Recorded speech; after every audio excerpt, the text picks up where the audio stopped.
이 시간에 하나님께서 우리에게 주신 말씀을 함께 읽도록 하겠습니다. 오늘 말씀은 창세기 4장 1절에서 15절까지 말씀입니다. 창세기 4장 1절에서 15절까지 말씀을 저와 여러분들이 한 절씩 번갈아 가며 읽도록 하겠습니다. 아담이 그 아내 하와와 동침하니 그녀가 임신해 가인을 낳고 말했습니다. 여호와의 도우심으로 내가 아들을 얻었다. 그리고 하와는 다시 가인의 동생 아벨을 낳았습니다. 아벨은 양치는 사람이 되고 가인은 농사를 짓는 사람이 됐습니다. 세월이 흐른 후 가인은 땅에서 난 것을 여호와께 제물로 가져오고 아벨은 자기 양떼의 첫 새끼들과 양떼의 기름을 제물로 가져왔습니다. 여호와께서 아벨과 그의 제물은 인정하셨으나 가인과 그의 제물은 인정하지 않으셨습니다. 가인은 몹시 화가 나서 고개를 떨구었습니다. 그러자 여호와께서 가인에게 말씀하셨습니다. 왜 화가 났느냐? 왜 고개를 떨구었느냐? 만약 내가 옳다면 어째서 얼굴을 들지 못하느냐? 그러나 내가 옳지 않다면 죄가 문 앞에 도사리고 있을 것이다. 죄가 너를 지배하려 하니 너는 죄를 다스려야 한다. 가인이 자기 동생 아벨에게 말해 그들이 들에 나가 있을 때 가인이 일어나 그의 동생 아벨을 쳐서 죽였습니다. 여호와 하나님께서 가인에게 말씀하셨습니다. 내 동생 아벨이 어디 있느냐? 가인이 말했습니다. 모릅니다. 제가 동생을 지키는 사람입니까? 여호와께서 말씀하셨습니다. 내가 무슨 짓을 저질렀느냐? 내 동생의 피가 땅에서 내게 울부짖고 있다. 이제 너는 입을 벌려 내 동생의 피를 받은 땅으로부터 저주를 받을 것이다. 내가 땅을 일궈도 다시는 땅이 내게 그 결실을 내주지 않을 것이며 너는 땅으로부터 도망해 떠도는 사람이 될 것이다. 가인이 여호와께 말했습니다. 보십시오. 제 벌이 너무 무거워 견디기 어렵습니다. 오늘 주께서 저를 이 땅에서 쫓아내셔서 주의 얼굴을 볼 수 없게 됐기 때문에 제가 이 땅에서 도망해 떠도는 사람이 될 것입니다. 저를 만나는 사람들은 모두 저를 죽이려 들 것입니다. 함께 읽겠습니다. 여호와께서 그에게 말씀하셨습니다. 그렇지 않을 것이다. 누구든 가인을 죽이는 사람은 7배로 복수를 당할 것이다. 그리고 여호와께서 가인에게 한 표를 주셔서 누구를 만나든 그가 가인을 죽이지 못하게 하셨습니다. 아멘. 네, 오늘은 이 말씀 가지고 여러분들께서 너무 사랑하시는 분이죠. 폴투 대학부를 담당하시는 이유람 목사님이 나오셔서 무엇이 나로 예배하게 하는가 라는 제목의 말씀 전해주시겠습니다.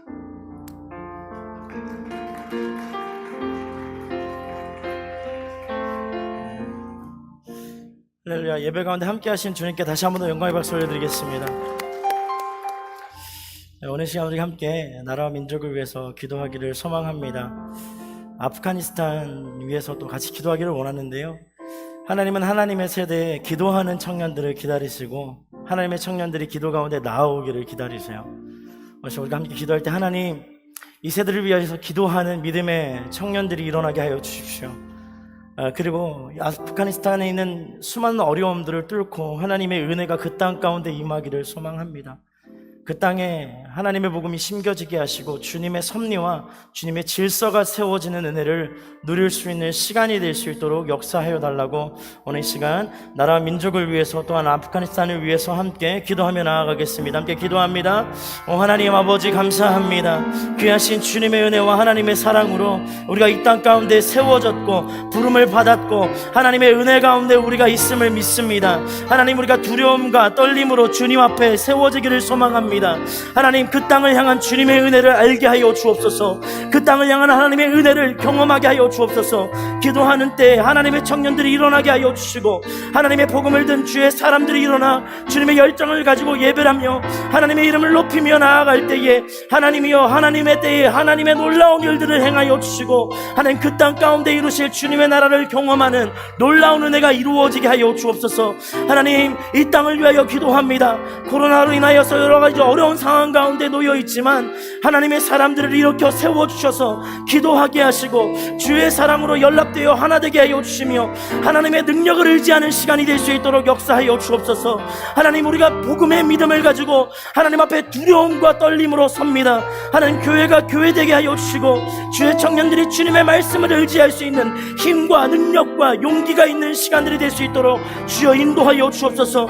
우리가 기도하기를 원합니다. 우리가 하나님 앞에 다시 한 번 더 새로워지길 갈망하오니 주여 힘과 능력을 부으셔서 주님의 청년들이 일어나는 놀라운 시간들이 될 수 있도록 역사하여 주옵소서. 하나님, 감사합니다. 귀하신 주님의 이름을 높이 올려드립니다. 여러 가지 어려운 상황 가운데서도 우리의 삶을 인도하시고 이끄셔서 하나님 앞에 나와 예배하게 하시는 주님 감사합니다. 아프가니스탄의 여러 가지 어려운 상황 가운데 우리가 기도로 동력하며 중보합니다. 그 땅 가운데 하나님의 질서와 하나님의 사랑이 흘러갈 수 있도록 인도하여 주옵소서. 그 땅 가운데 있는 주님의 교회를 기억하여 주셔서 하나님의 능력이 흐르게 하시고 하나님의 질서와 말씀이 세워지게 하여 주옵소서. 또한 이 시대 가운데 주님의 청년들을 세워주셔서 주님의 말씀으로 새롭게 하시고 하나님의 은혜를 사모하며 나아가는 이 시대에 하나님의 거룩한 백성들이 일어날 수 있도록 우리를 사용하여 주옵소서. 함께 하실 주님을 찬양합니다. 감사드리며 예수님의 이름으로 기도드렸습니다. 아멘. 네, 반갑습니다 여러분. 거의 한 달 반 만에 다시 함께 예배할 수 있어서 너무 감사하고 또 말씀의 자리에 또 함께 세워질 수 있어서 너무 감사한 것 같습니다. 오늘 이 시간 영상으로 보는 모든 허부인들도 또 그 자리에서 하나님의 성령의 충만하심이 임함을 믿고 또 하나님의 다스림과 통치를 경험하는 은혜의 시간이 되기를 축복합니다. 오늘 우리가 함께 살펴볼 말씀은 성경에 기록된 첫 번째 제사, 그리고 첫 번째 일어난 살인 사건에 대한 아주 무서운 이야기를 다루고 있습니다. 이 내용은 가인과 아벨의 이야기로요, 하나님께서 받으시는 예배에 대한 교훈과 하나님께서 받지 않으시는 예배의 모습을 기록하고 있습니다. 오늘 우리는 이 본문 말씀을 통하여서 우리가 예배하는 이유와 목적, 그리고 무엇이 우리를 예배하게 하는지를 돌아볼 수 있기를 원합니다. 인간의 삶은 매우 의존적이에요. 인간은 언제나 누군가의 도움을 통하여서 성장하고 깨닫습니다. 그리고 배워나아갑니다. 그래서 사람은 혼자서 살 수 없는 의존적인 피조물이에요.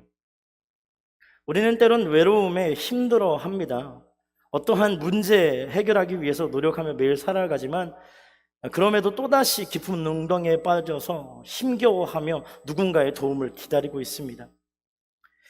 오늘 본문에도 하나님을 기다리는 두 예배자가 등장합니다. 한 사람은 가인이고 또 한 사람은 가인의 동생인 아벨이에요. 이 두 사람은 모두 아담과 하와의 자녀로 하나님께서 그들에게 주신 그 첫 번째 생명의 열매입니다. 가인과 아벨은 하나님을 예배하는 제사로 나아가게 됩니다. 그리고 이 제사를 통해서 누군가는 하나님의 영광을 들려보내주는 예배, 누군가는 죄악에 사로잡혀서 살인죄를 범하게 되는 것이죠. 우리는 오늘 이 두 사람의 예배를 살펴보면서 우리의 예배를 한번 돌이켜보기를 소망합니다. 그 첫 번째로 우리가 깨달아야 하는 것은 하나님께 드리는 예배는 철저히 구별되어야 한다는 거예요. 먼저 가인은 농사를 짓는 사람으로 성장하게 됩니다. 아벨은 양을 치는 사람으로 성장하게 돼요. 그리고 그들은 모두 하나님을 위해 제사를 준비합니다. 3절에서 5절을 보겠습니다. 세월이 흐른 후 가인은 땅에서 난 것을 여호와께 제물로 가져오고 아벨은 자기 양떼의 첫 새끼들과 양떼의 기름을 제물로 가져왔습니다. 여호와께서 아벨과 그의 제물은 인정하셨으나 가인과 그의 제물은 인정하지 않으셨습니다. 가인은 몹시 화가 나서 고개를 떨구었습니다 라고 기록합니다. 가인과 아벨은 각각 땅에서 난 것으로 그리고 양떼의 첫 새끼로 제물을 삼아 하나님 앞에 제사를 드립니다. 가인과 아벨이 선택한 제물은요, 그들의 직업을 통하여서 따른 것입니다.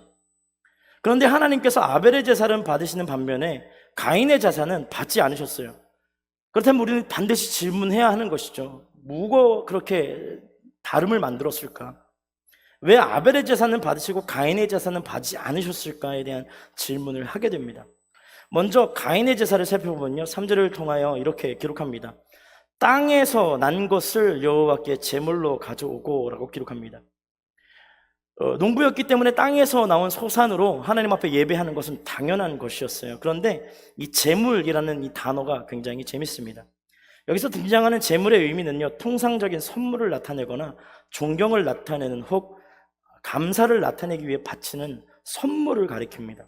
그러니까 외형적으로는 하나님 앞에 드리는 제물이지만 그 중심에는 하나님을 향한 존경과 찬양의 마음보다는 격식을 차려 예를 갖춘 제사로 보여지는 것이죠. 우리의 예배가 때로는 하나님 앞에 격식을 차려서 드려진 것 같습니다.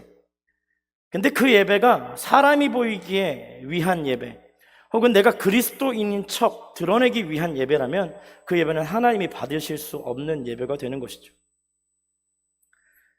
가인이 생각하는 제사는 통상적으로 드려지는 제사 혹 예배의 모습을 가지고 있었습니다. 그의 제사는 하나님을 위한 것이 아닌 자신의 마음을, 자신의 믿음을 사람들에게 보이기 위한 제사로 준비되었던 거예요. 중심이 하나님께로 드려지지 않은 제사, 사람들의 보기에는 예를 갖춘 형식적인 예배이지만 그 중심은 하나님께로부터 벗어난 예배였다는 거예요. 가인의 제사에서 가장 중요한 것은요, 그 대상이 잘못되었다는 거예요. 가인은 예배를 통하여서 자신이 인정받기를, 또한 세상에 하나님과 함께하는 사람으로 영광받기를 원했던 거예요. 그 마음이 잘못되어 있었기에 하나님은 가인의 예배를 받을 수 없다라고 말씀하신 것입니다. 가인이 준비한 예배는 하나님께 드리는 예배가 아닌 받는 예배로 준비하였어요.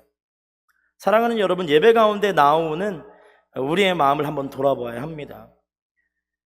그러면 예배를 드리기 위해서 나옵니까? 아니면 예배를 통하여 내가 얻는 것이 있다라고 생각해서 나옵니까? 좀 쉽게 한번 질문을 해보겠습니다.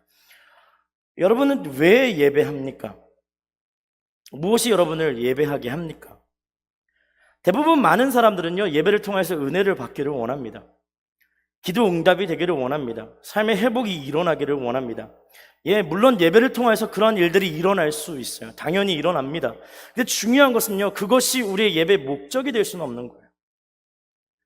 예배의 목적이 하나님께로부터 something을 받기 위하여서 그 초점이 거기에 맞춰져 있다면 우리가 누리게 될, 하나님께로부터 누리게 될 하나님의 오른손에 붙잡혀 있는 수많은 복들에 대한 그러한 우리의 컨택이 예배의 첫 번째 시도라면 그것은 철저히 하나님 앞에서 무너지게 되어 있는 거예요. 우리는 우리에게 주어질 어떠한 은혜, 응답, 그다음에 결과에 상관없이 하나님의 이름을 높이고 그의 말씀을 들으며 하나님의 주권을 인정하기 위한 예배를 준비해야 합니다. 사랑하는 허브 여러분, 여러분의 인생 가운데 하나님을 예배하는 지금 이 순간 여러분은 어떤 마음을 가지고 예배하고 있습니까? 아무런 생각이 없습니까? 그저 습관처럼 나오셨습니까? 아니면은 정말로 힘들고 지치고 졸린데 그 졸음을 깨워가면서 어떻게든 하나님의 말씀을 한번 듣고자 노력하는 그 마음으로 오셨습니까? 각자의 상황과 각자의 환경은 다르겠지만 하나님을 예배하는 마음은 동일해야 할 줄 믿습니다. 할렐루야. 여러분의 중심을 하나님 앞에 드리십시오. 그것이 바로 여러분의 예배의 시작이 될 줄 믿습니다. 그렇다면 우리는 우리의 예배가 하나님을 향하여 어떻게 준비되어야 하는지를 돌아보아야 합니다. 가인이 하나님께 드린 예배는요, 하나님을 위한, 그리고 하나님을 향한 예배였어요. 자신의 의와 자신의 삶의 복이 임하기를 기대하는 마음으로 자신을 위한 예배를 준비한 것이 아니에요. 하나님을 향한 마음으로 준비한 것이에요. 아벨이 하나님 앞에 드리고자 했었던 예배는 하나님을 향한 예배, 가인이 하나님 앞에 드리고자 했었던 예배는 자신의 의가 드러나기를 바라는 예배. 반면 아벨은요, 하나님께 드린 이 제사는 믿음과 성장으로 믿음과 정성으로 준비된 제사였어요. 아벨은 양떼의 첫 새끼와 양떼의 그 기름을 제물로 가져왔다라고 기록합니다. 그는 자신에게 있는 것 중에 가장 좋은 것을 구별하여 예배를 준비합니다. 어떠한 좋은 결과를 기다린 것도 아니었어요. 많은 사람들의 눈에 보기 좋은 것을 선택하지도 않았습니다. 아벨의 제사는요, 그가 가지고 있는 것 중에 지금 가장 좋은 것을 선별하여 구별하고 또 준비했던 구별된 예배였어요. 여러분, 거룩이라는 단어 안에 하나님께 구별됨이라는 의미가 있다는 것은 우리는 잘 알고 있습니다. 무슨 얘기냐 하면 하나님께 구별되기 시작한 삶의 예배는 하나님이 보시기에 거룩하다라고 칭하는 예배가 되는 거예요. 아벨은 그가 가지고 있었던 모든 것 중에 그 양들 중에서 가장 존귀하고 아름다운 어린 양을 구별합니다.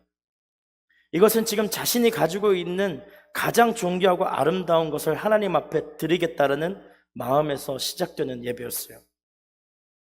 사람은 누구나 감사한 일에 감사를 표현하고요, 사랑하는 일을 위해서 기꺼이 헌신하며 수고를 자처하여서 기쁨으로 고생합니다. 아벨이 하나님을 향한 마음이 그러했습니다. 하나님이 그의 삶의 전부였고 하나님을 위해서라면 자신의 모든 것을 내어줄 수 있는 마음의 예배가 준비되었던 거예요. 여러분, 이렇게 구별된 어린 양은요, 상처 하나 없이 잘 관리되어야 제물로 드릴 수 있었습니다. 이 어린 양의 새끼를 가지고 그 어린 양이 성장하여 제물로 드려지는 이 모든 시간들을 합치면요, 대략 1년 정도의 기간이 필요합니다. 그러니까 아벨의 제사는요, 단순히 어떠한 수확물이 나온 그 결과를 통하여서 드려진 제사가 아니라 아무런 수확이 없을 때 하나님 앞에 믿음으로 선포된 그 마음의 예배에서부터 시작이 되었다라는 거예요. 그리고 그 새끼 양이 흠없고 상처 하나 없이 잘 관리되어야 했어요. 이는 하나님을 향한 온전한 예배의 마음의 준비에서 시작된 것이었습니다. 어린 양은 몸에 상처 나기가 쉽습니다. 왜냐하면 털이 상대적으로 큰 양들보다 짧았어요. 그리고 이 어린 양이기 때문에 이 피부가 굉장히 연약합니다. 그래서 양들을 잘 살펴보면요, 겉은 이렇게 굉장히 이 털로 이렇게 북실북실 되어 있어서 잘 다치지 않을 것 같지만 의외로 다치거나 흠이 난 양들이 많이 있어요. 근데 아벨은 하나님 앞에 그 양, 어린 양의 새끼를 하나님 앞에 바치기 위하여서 정말로 정성 들여 그 어린 양들을 관리하기 시작합니다. 여러 가지 어려운 상황에서도 쉽지 않은 선택이지만 그것들을 잘 보살피는 것이죠. 우리의 삶도 이와 동일하지 않습니까? 상처나기 쉽고 어려움이 닥쳐오면 스스로 넘어져서 일어나기 힘든 어린 양의 모습과 같은 우리의 삶을 우리는 너무 잘 알고 있습니다. 그런데 그 삶이 하나님을 기쁘게 하는 찬양의 시작, 영광의 제물이 됨을 우리는 기억해야 돼요. 그래서 여러분, 언젠간 내가 어떠한 결과로 인하여서 하나님을 예배하고 찬양하겠다라는 기도를 그칠 수 있기를 축복합니다. 지금 여러분에게 주어진 인생 하나님께로부터 온 것이에요. 무슨 얘기냐 하면 지금 어렵고 힘든 상황 가운데 놓여 있지만 그 모든 삶을 이끄시고 인도하시는 분이 하나님이시라는 거예요. 그렇다면 우리는 우리의 삶의 것을 하나님 앞에 헌신하여 구별함으로 우리의 믿음의 결단의 예배를 시작할 수 있다라는 거예요. 할렐루야. 그래서 우리는 우리의 습관적인 예배를 내려놓고 하나님 앞에 헌신하고 결단된 믿음의 그 행위와 믿음의 그 모습으로 하나님을 예배할 수 있는 것입니다. 여러분, 우리는 어떤 마음으로 삶의 예배를 준비하고 있습니까? 우리의 인생은 하나님을 위한 예배입니다. 즉 삶이 예배가 되어 하나님의 존귀하고 아름다운 찬양의 도구가 됨을 기억할 수 있어야 하는 거예요. 사랑하는 여러분, 여러분의 인생의 구비구비마다 하나님이 함께하고 계심을 인하여 기뻐하십시오. 하나님의 손길이 여러분의 삶을 붙잡고 있음을 인하여서 하나님의 이름을 찬양하십시오. 거기에 주님의 섭리가 있음을 우리가 깨달을 수 있어야 돼요. 아벨의 제사에서 우리가 주목해야 되는 것은 그가 준비한 제물은 어린 양의 기름진 것이었다라고 표현해요. 더 상세하게, 더 디테일하게 구별하여 하나님 앞에 드린 거예요. 어린 새끼 양도 이렇게 잘 관리하는 것 너무 힘들어요. 1년 동안 잘 수확하여서 관리해야지만 하나님 앞에 드릴 수 있는데 아벨은요, 거기에서 더 나아가서 이 어린 양을 하나님의 제단 위에 드리기 위하여서 희생시킵니다. 어린 양을 죽여 그 안에 있는 모든 장기와 모든 그 살점들을 구별하고요, 하나님께 드렸을 때 가장 향기가 좋게 타오를 수 있는 기름진 것을 분리하여 하나님 앞에 드린 거예요.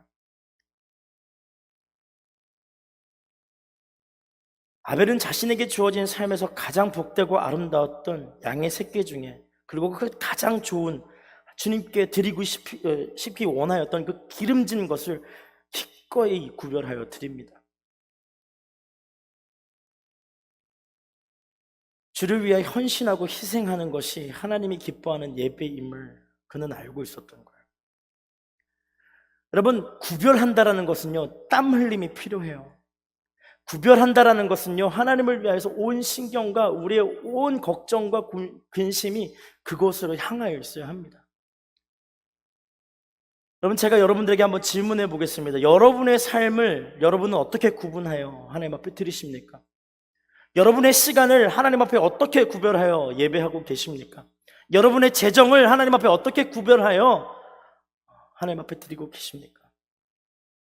여러분 한번 생각해 보세요. 여러분의 시간 중에 우선권으로 하나님 앞에 구별하고 있는지, 나의 시간에 구별되는 그 모든 것들이 주님을 향하여서 우선권이 있는지, 아니면 나의 계획과 나의 여행과 나의 판단과 나의 관계를 통하여서 그것들이 우선순위가 흔들려 나의 마음대로 내가 원하는 대로 그 시간을 사용하고 있는지 돌이켜 볼 수 있어야 해요.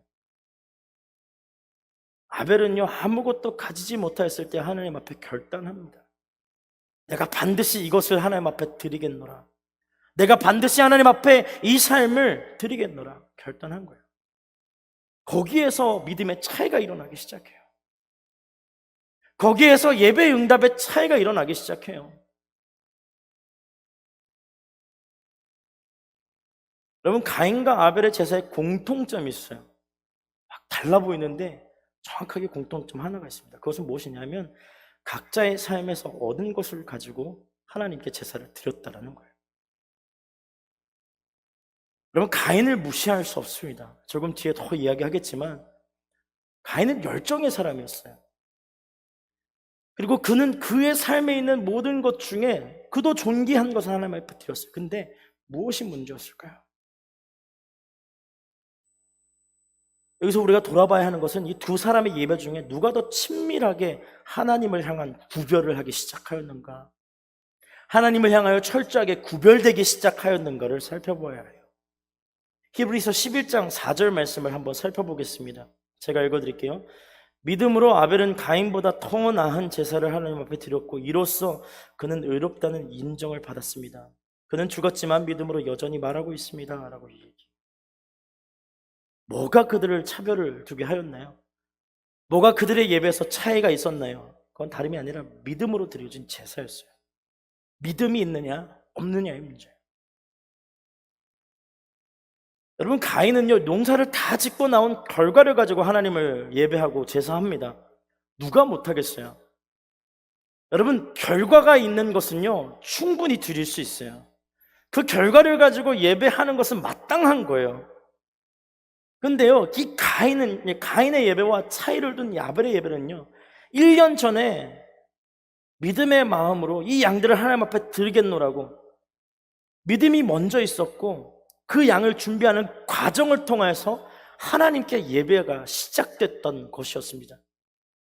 그러니까 결과론적으로 둘 다 그 결과를 가지고 하나님 앞에 나와 예배를 했지만, 중요한 건 그 예배의 시작이 아무것도 주어지지 않았던 것에서 시작하였던 아벨의 예배와 모든 것이 끝나고 결과론적으로 얻은 것을 가지고 나왔던 가인의 예배의 차이가 있었다는 거예요.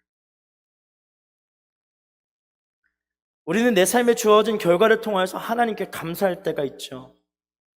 결과는 눈에 보이는 것이기 때문에 하나님을 찬양할 수 있습니다. 그러나 하나님이 받으시는 예배는 그 결과와 상관없이 믿음으로 준비된 예배여야 돼요. 비록 내 삶에 보잘것이 없어요. 비록 내가 가진 것이 없어요. 힘들고 어려울 수 있습니다. 그럼에도 불구하고 주님 앞에 깨어 기도할 수 있어요. 지난 주일 예배를 마치고 집으로 돌아가는 길에 부모님이랑 통화를 했어요. 통화를 했는데 저희 부모님은 이제 대구에 계십니다. 그래서 통화를 했더니 저희 아버지가 코로나19로 이제 확진 판정을 받으셔서 병원으로 이렇게 가 계셨던 거예요. 예배가 끝날 때까지 기다리신 거죠. 그래서 통화를 했는데, 여러분, 코로나19가 이제 부모님이 이렇게 되셨다는 이야기를 듣고 얼마나 울었는지 몰라요. 막 별의별 생각이 다 드는 거예요. 저희 아버지는 이 호흡기가 그렇게 막 좋으시진 않으세요. 평소에도 병원을 다니시니까 여러 가지 염려와 걱정이 되는 거예요. 그리고 막 이제 아버지가 이제 병원에 입원해 계신 상황이어서 제가 축복 기도를 해드렸어요. 기도를 하는데 막 한마디가 제대로 안 나오는 것이죠. 막 예수님의 이름으로 기도합니다. 아멘 하고 꾸역꾸역 참았어요. 그리고 이제 어머니랑 통화를 했죠. 어머니랑 통화하고 하루가 지나고 다시 통화를 했는데 어머님이 뭐라고 얘기하시냐면 이렇게 얘기하시는 거예요. 하나님이 아버지죠. 아버지를 치유하기 위하여서 부르신 것을 믿습니다. 얘기하는 거예요. 그러니까 이게 모든 기간지의 아픔도 제대로 입원 한번 하지 못하고 검사도 못 받았는데 이 코로나19를 통하여서 하나님이 회복하실 걸 믿는다라고 선포하는 것이죠. 그러면 이게 얼마나 쉽지 않은 고백이겠어요. 그리고 기도하며 중보하는 거예요. 그러니까 밀접 접촉자니까 어머니도 한 10여일 동안 집에 가만히 계신 거예요.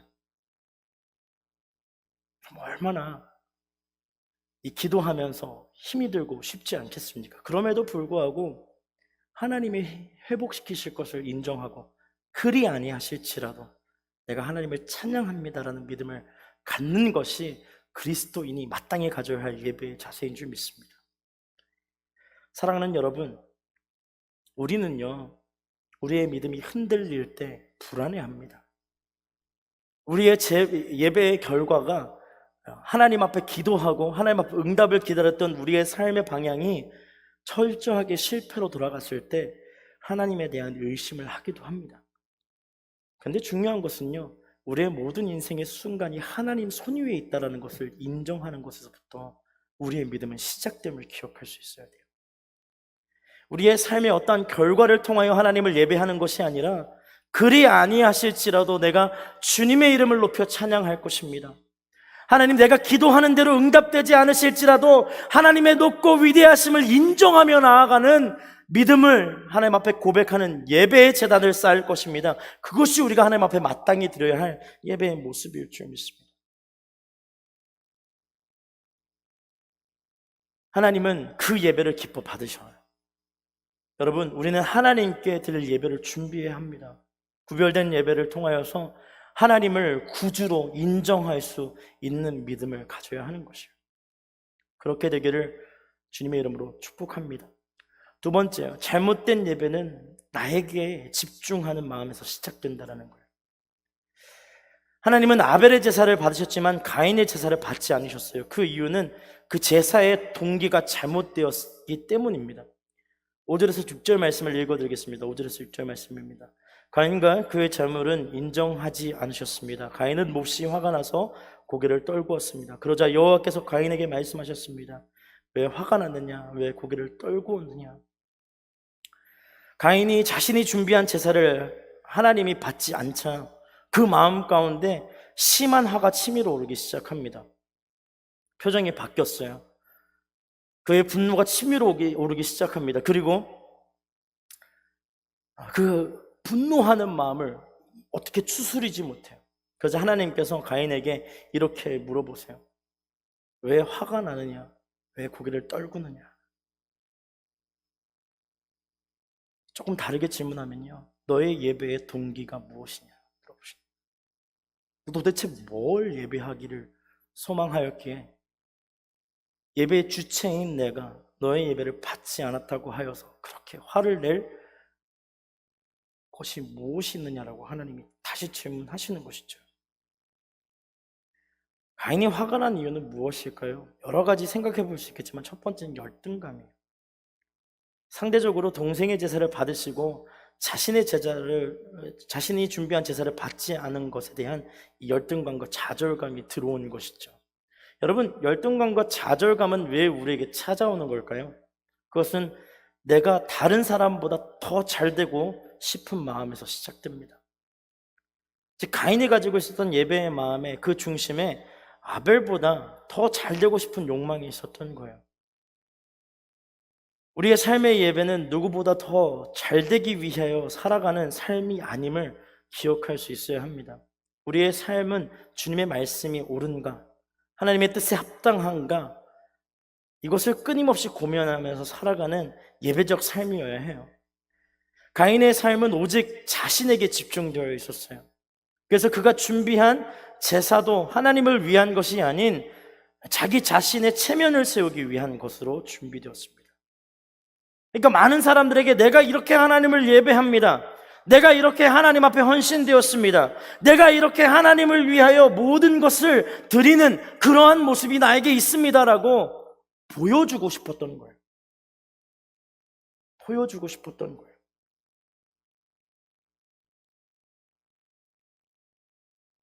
그리고 하나님이 받지 않으시는 이 예배는 실패의 예배라고 스스로 정의를 내려버립니다.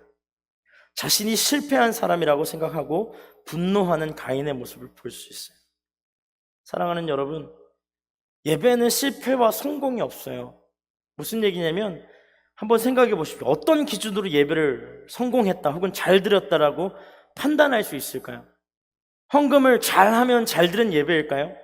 예배를 졸지 않고 잘 드리면 아주 훌륭한 예배자일까요? 아니면 다른 생각하지 않고 말씀에 집중하면 이 성공한 예배를 드린 것일까요? 여러분, 예배에는 실패와 성공이 없어요. 다만 하나님을 향한 마음, 그렇지 않은 예배가 있을 뿐입니다. 그러니까 수많은 사람들이 예배해요. 오늘 폴트 공동체도 같이 예배하면서 이 얘기를 나눴어요. 무슨 얘기냐면 좌우에 있는 분들 한번 보십시오. 쓱 보세요. 누가 있는지. 익숙한 사람도 있고 처음 보는 사람도 있을 거예요. 여기에 만약에 70명이 함께 예배를 드린다고, 혹은 예전과 같이 600명, 500명이 함께 드린다고 생각해 보십시다. 그 중에 하나님께 마음을 정하고 일찌감치 내 모든 시간과 내 모든 헌신을 주님께 정한 예배자가 있을 수 있습니다. 그리고 반대로 사람들이 보기에 좋아 보일 만한 곳을 찾아 헤매이는 예배자가 있을 수 있어요. 그 중에 반드시 하나님이 받으시는 예배는 정해져 있다는 거예요. 아무리 내가 막 좋은 예배자인 척하여도 그 중심이 하나님 앞에 드려져 있지 않다면 더 이상 하나님은 그 예배를 받으실 수 없다라고 오늘 말씀하시는 거예요.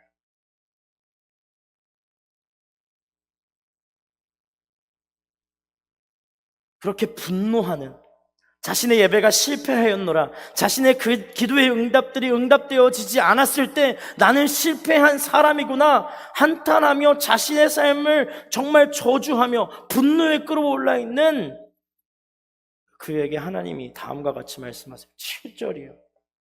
7절 말씀을 함께 보겠습니다. 7절입니다. 함께 보겠습니다. 만약 내가 옳다면 어째서 얼굴을 들지 못하느냐? 그러나 내가 옳지 않다면 죄가 문 앞에 도사리고 있을 것이다. 죄가 너를 지배하려 하니 너는 죄를 다스려야 한다. 하나님은 가인에게 제사의 동기에 대해서 질문하신 거예요. 어떤 마음으로 예배를 드렸는가 물어보시는 거예요. 여러분, 가인의 제사가 하나님을 향하지 않았다라는 것을 우리는 7절의 말씀을 통하여 다시 한 번 더 확인해 볼 수 있습니다. 하나님은 가인의 모습이 잘못되었다, 그 마음의 동기가 잘못되었다라는 걸 지적해요. 그래서 하나님은 가인의 마음 가운데 죄가 가득함을 보십니다. 7절 중반부에 보면 제가 너를 지배하려 하니 라고 기록해요. 지배하려고 하니, 아직 지배당하지는 않았지만 그 화의 감정을 통하여서 죄가 너의 마음을 다스리고 지배할 수 있으니 뭐라고 얘기합니까? 죄가 너를 지배하려고 하니 너는 죄를 다스리라. 우리 마음 가운데 엄한 감정을 통하여서 자꾸 화가 올라오고 자꾸 분노가 올라오는 그 감정이 죄의 시작이 되는 거예요. 그 감정이 죄의 시작이 되는 거예요. 여러분, 한번 생각해 보세요. 가인의 제사가 하나님께로부터 거절당했어요.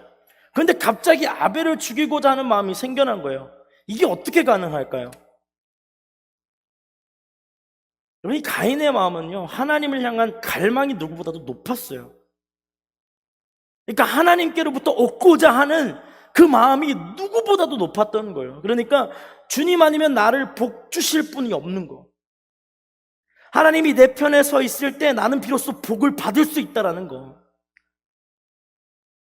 이 마음이 누구보다도 강렬했던 거예요. 즉 하나님을 자신의 삶에 복을 주시는 수단으로 생각하고 문제 해결하시는 분, 내 모든 문제를 해결하시는 분, 내가 기도하면 하나님께서 복을 주시고 나의 삶을 채워줄 수 있다라는 잘못된 갈망과 열정을 품기 시작했던 거예요. 그러니까 그의 예배가 하나님께로부터 받아들여지지 않자 그 모든 복을 받을 아벨에 대한 분노가 치솟기 시작합니다. 그리고 결단해요. 내가 내 동생을 죽여야겠다. 내가 받을 복을 취하여 가는 저 아벨을 내가 반드시 죽여야겠다라고 생각하는 거예요. 품지 말아야 할 마음을 품게 됩니다. 탐욕을 통하여, 욕망을 통하여. 그 시작은요, 외관상 사람의 눈에 보여지기 좋은 예배를 드리고 싶었던 그 마음에서 시작했어요. 그리고 하나님이 그 예배를 받지 않으시자 그 감정들이 치솟아 오르고 자신이 마땅히 받아야 될 복이라고 생각했던 그 수많은 것들이 빼앗겼다라는 감정 때문에 살인의 죄, 시기와 질투와 탐욕으로 그 마음이 사로잡혀 그 죄를 범하게 된 것입니다.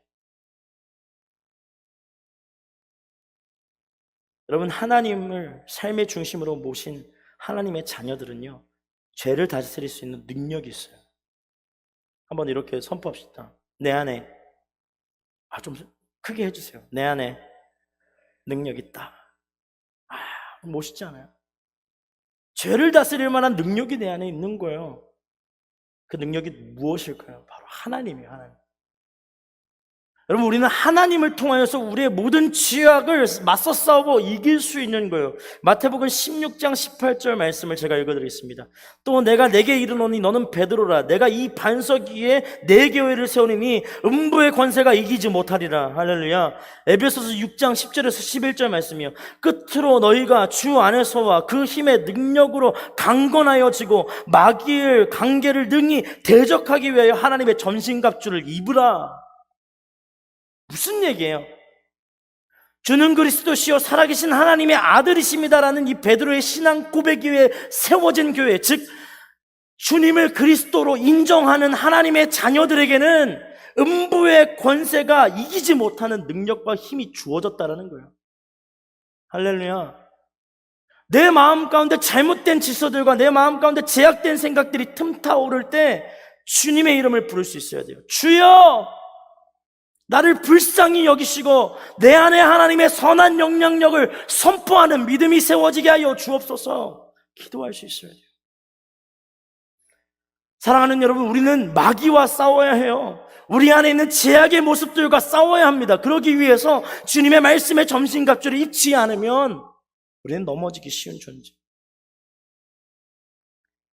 주님의 말씀으로 무장할 때 우리는 승리할 수 있는 거예요. 우리가 하나님을 예배한다 하여도 그 중심이 잘못되어 있으면요, 우리 안에 나도 모르는 교만한 마음과 제약된 마음이 가득하기 시작됩니다.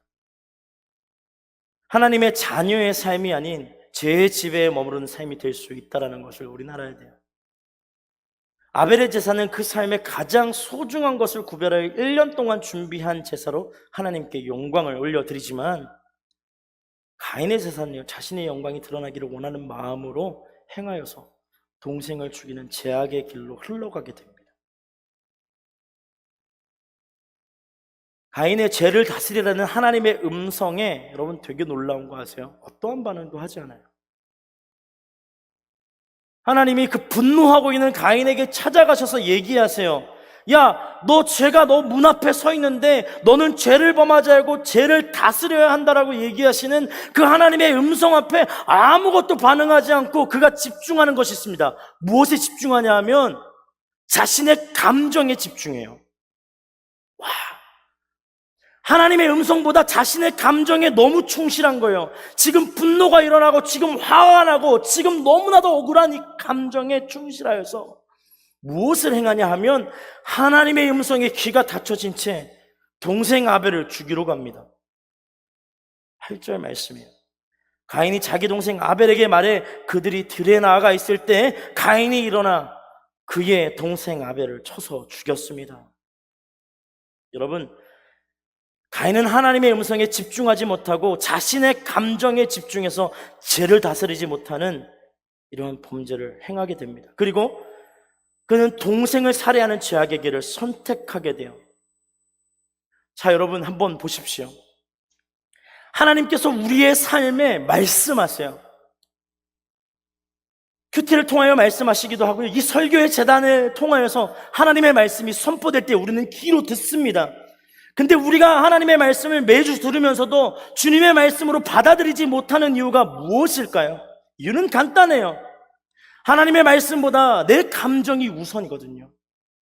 그래서 내 감정을 위로할 만한 노래가 필요하고 내 감정을 위로할 만한 격려의 메시지가 필요한 거예요. 자, 한번 생각해 보십시오. 일어나 하나님을 예배하십시다 했을 때 여러분은 어떤 마음으로 하나님 앞에 다가오십니까? 때로는 힘들 수 있죠. 어려움이 있을 수 있어요. 여러분, 아까 제가 뭐라고 말씀드렸습니까? 아벨의 제사는요, 그 어려운 현실 가운데 하나님 앞에 결단된 제사였어요. 아무것도 있지 않은 상태에서 하나님 앞에 헌신합니다.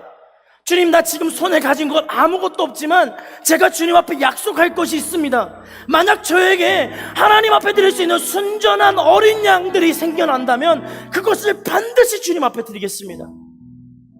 그리고 1년 전에 하나님 앞에 헌신한 거예요. 여러분, 우리는 하나님 앞에 예배할 수 있어요. 아르바이트에서 얻은 결과 좋은 취업을 통하여서 하나님 앞에 예배할 수 있습니다. 그럼요. 근데 하나님이 더 원하는 예배가 있다라는 거예요. 하나님이 더 바라시는 예배가 있다라는 거예요. 아무것도 없을 때, 아무것도 손에 쥐어지지 않았을 때 하나님께서 임재하시면 이루어 주실 줄 믿고, 그렇지 아니하실지라도 내가 하나님을 향하여 예배하겠노라 결단하는 그 사람의 예배를 하나님은 기다리신다라는 거예요. 여러분, 우리는 어떤 동기로 하나님 앞에 서 있습니까? 나의 안위와 복, 나의 잘됨, 나의 평안을 위하여 예배하고 있습니까? 예배 이후에도 변하지 않는 나의 삶의 모습을 통하여서 불안, 시기, 질투, 허무함과 공허함으로 가득하여 불평, 불만으로 가득 찬 인생을 살고 있습니까? 사랑하는 여러분, 불평, 불만의 감정에 여러분이 속지 않아야 돼요. 가인이 속아야 됐던 것 무엇이에요?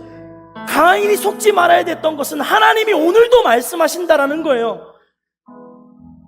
가인이 듣고 싶었던 이야기가 있었겠죠. 이런 거 아마 듣고 싶지 않았겠어요? 가인아, 너 예배도 너무 훌륭해. 삐지지 마. 내가 너 예배 받아줄게. 아니요.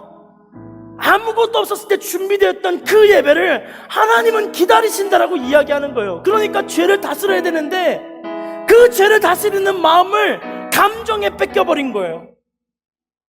하나님의 메시지가 오늘도 여러분의 삶 가운데 선포됩니다. 근데 여러분, 뭐에 여러분의 시선이 집중되어 있습니까? 오늘 현실에 안주하고 있는 나의 안타까운 이 감정에 속지 마십시오. 감정을 걷고 나면 드디어 보이는 하나님의 예배가, 하나님의 사랑이 우리를 기다리고 있는 거예요. 때로는 주님의 손길이 너무나도 필요하여서 울음조차 나오지 않는 그 먹먹한 마음으로 하나님 앞에 대면하여 나올 때가 있지요. 애석하게도 그날 본문이 막 이런 건 거예요. 가십시오. 더 낮은 곳으로. 최성희 목사님 영상으로 보고 계실 텐데, 가십시오. 막 주의 사랑을 실천하십시오. 위로받고 싶은데 자꾸 가라는 거예요. 어떻게 해요? 위로받고 싶어하는 나의 감정이 싹 사라지기를 기도해야죠. 그리고 주님이 오늘 나에게 말씀하시는 그 말씀에 응답이 내 삶 가운데 일어나기를 갈망해야죠. 그리고 무너졌던 내 다리를 일으키시는 주님의 이름 앞에서 두 발을 일으켜 세워, 주님, 내가 주님을 향하여 나아갑니다, 결단할 수 있어야죠. 아무것도 아닌 내 삶의 예배를 기다리시는 그 주님 앞에 아무것도 없는 먼지와 같은 나의 삶을 기꺼이 내어드릴 수 있어야 돼요. 그리고 결단할 수 있어야 합니다. 주님이 부으시는 대로 드리겠습니다. 주님 인도하시는 대로 구별하여 드리겠습니다. 그것이 우리의 예배가 되어야 될 줄 믿습니다. 가인은요, 이후에 동생을 죽이고 난 후에 어떠한 일이 일어났냐면 하나님께서 가인에게 물어보세요. 너 동생 도대체 어디에 있느냐라고 물어보세요. 막 화를 냅니다. 내가 동생을 지키는 자입니까? 지금까지도 분한 거예요. 이거 하나님이 그를 쳐서 심판하십니다. 여러분, 그 심판 가운데 가인이 어떻게 하는 줄 아세요? 하나님, 나에게 주신 이 벌이 너무나도 무거워요. 그러니까 제발 저를 불쌍히 여겨주십시오. 그래서 하나님이 긍휼히 여겨서 그의 생명을 이어갈 수 있도록 길을 만드세요. 할렐루야. 여러분, 지금 이 패턴이 누구의 패턴 같으세요? 가인의 예배의 패턴이 우리의 것 같지 않습니까? 가인과 아벨의 제사의 이 사건에서 가장 중요한 내용은 아벨이 드렸던 예배를 본받아 가인의 예배가 변화되기를 원하는 것이었어요. 여러분, 끊임없이 반복되는 쳇바퀴처럼 흘러가고 있는 여러분의 예배의 현장을 다시 한 번 더 주님 앞에 내려놓을 수 있기를 소망하십시오. 감정을 내려놓고 주님의 이끄심을 바라볼 수 있는 저와 여러분이 되기를 소망합니다. 오늘 시간 우리가 함께 찬양하며 나아가기를 원해요. 여러분, 이 찬양 제가 정말 어렸을 때 하나님 앞에 결단하며 고백했던 노래예요. 근데 이 찬양의 고백을 조금 더 깊이 있게 묵상할 수 있는 이 시간이 되었으면 좋겠습니다. 우리 함께 찬양하며 나아갑시다. 찬양의 열기, 찬양의 열기 모두 끝나면 주 앞에 나와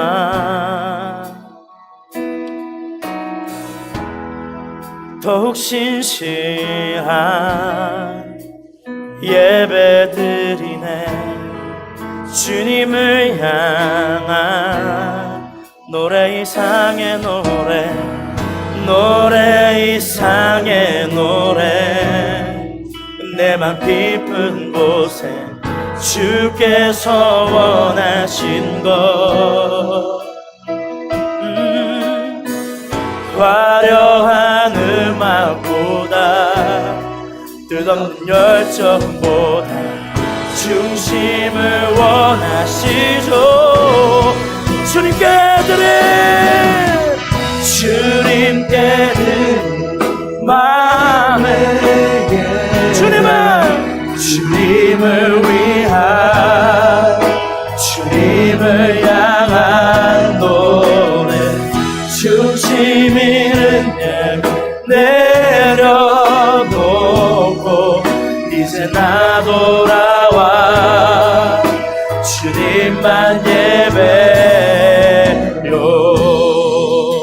다 자리에 일어나서 다시 한 번 더 1절의 가사로 찬양합시다. 찬양의 열기, 찬양의 열기 모두 끝나면 주 앞에 나와 더욱 신실한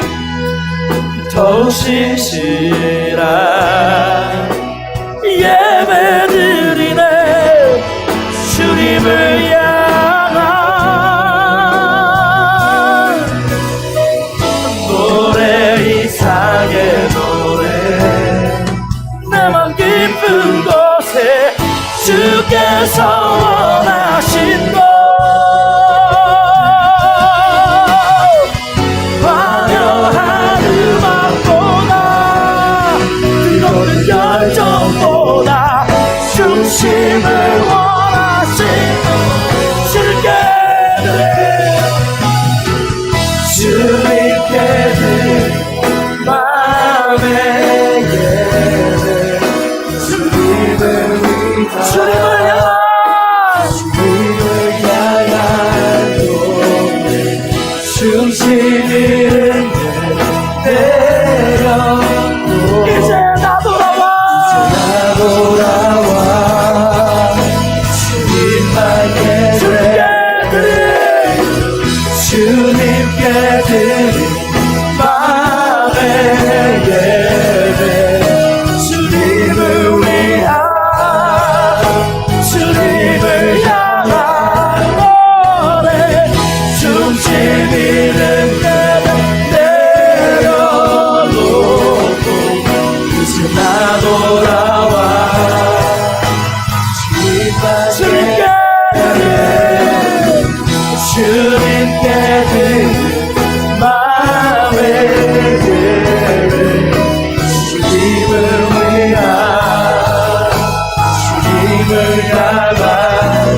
제가 돌아와 주님에게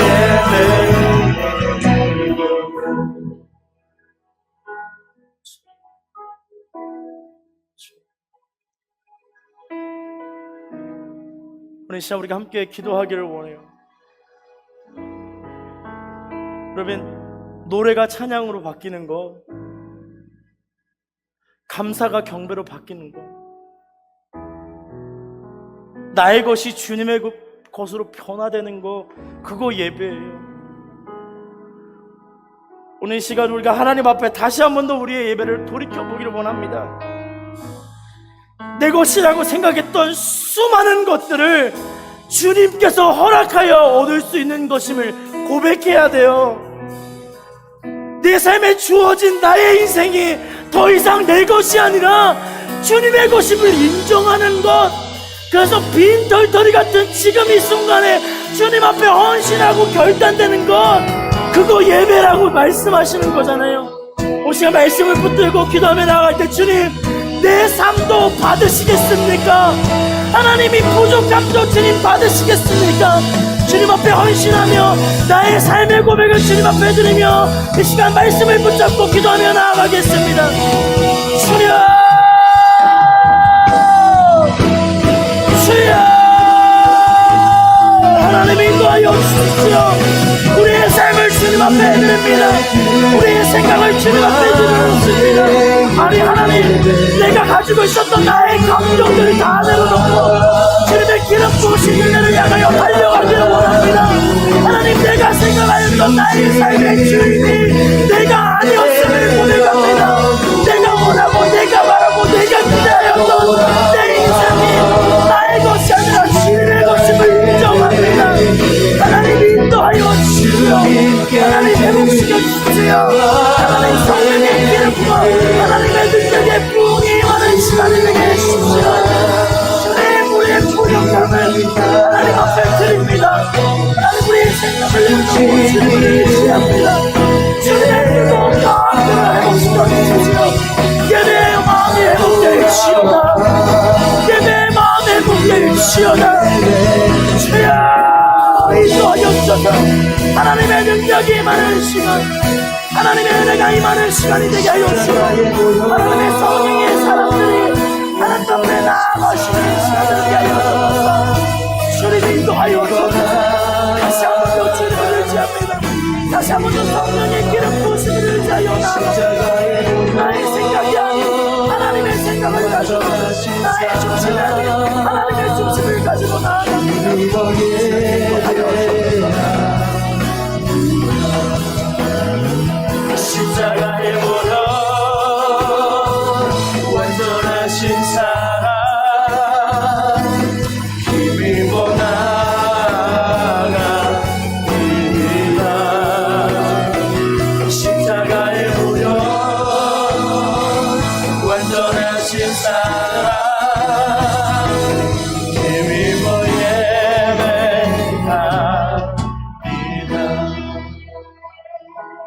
여러분, 오늘 시간 다시 한 번 더 기도하기를 소망합니다.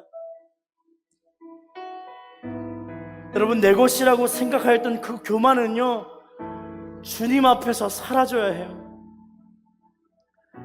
오늘 시간 우리가 주님의 보혈 앞으로 나아갑시다. 하나님, 주의 보혈 앞에 나의 교만을 던집니다. 하나님, 주의 보혈 앞에 나의 인생의 방향을 던집니다. 새롭게 하여 주십시오. 주님을 인정하는 인생이 될 수 있도록 주님 역사하여 주십시오. 오늘 다시 한 번 더 기도하며 나아갈 때 하나님 성령으로 회복시키시는 주님의 은혜를 믿으며 나아가게 하여 주옵소서. 우리 각자의 삶은 주님의 보혈 앞으로 나아가며 함께 기도합니다. 주여,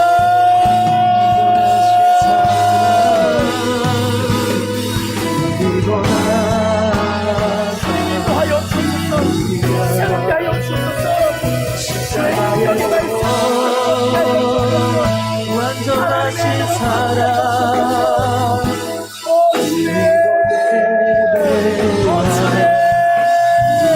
우리의 삶의 변화가 일어납니다. 내가 하나님을 의지하고 찬양하 주님만 날 다스리소서. 예배합니다.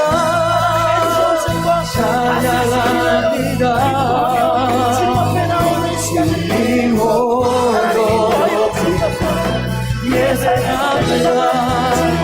예배합니다.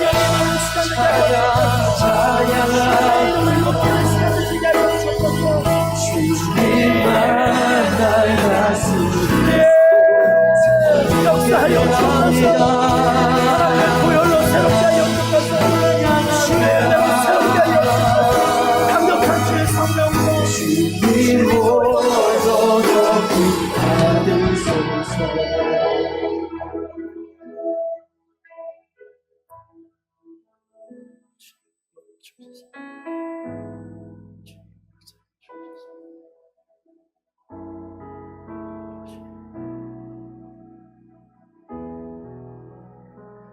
하나님,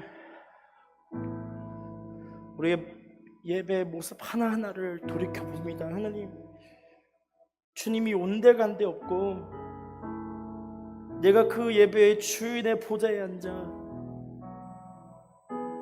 하나님을 마치 나에게 복 주시는 도구로 사용하고 그런 하나님을 기대하고 있었던 우리의 교만을 내려놓습니다.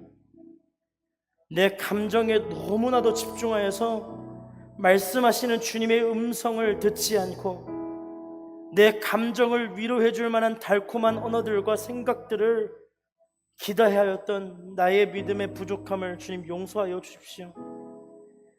하나님, 우리의 감정을 다 제하고 나면 하나님이 우리에게 말씀하시는 그 은밀한 음성이 들리는 것을 기억하게 하여 주십시오.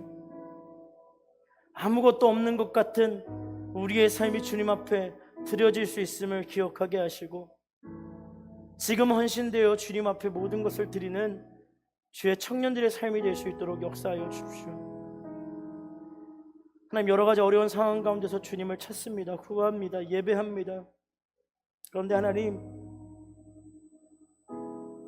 무엇으로 예배하는지, 무엇을 향하여 예배하는지 기억할 수 있는 우리가 될 수 있도록 인도하여 주옵소서. 우리의 인생을 받으실 주님을 찬양합니다. 감사드리며 예수님의 이름으로 기도드렸습니다. 아멘. 우리와 함께 하시는 주님께 영광의 박수 드리겠습니다.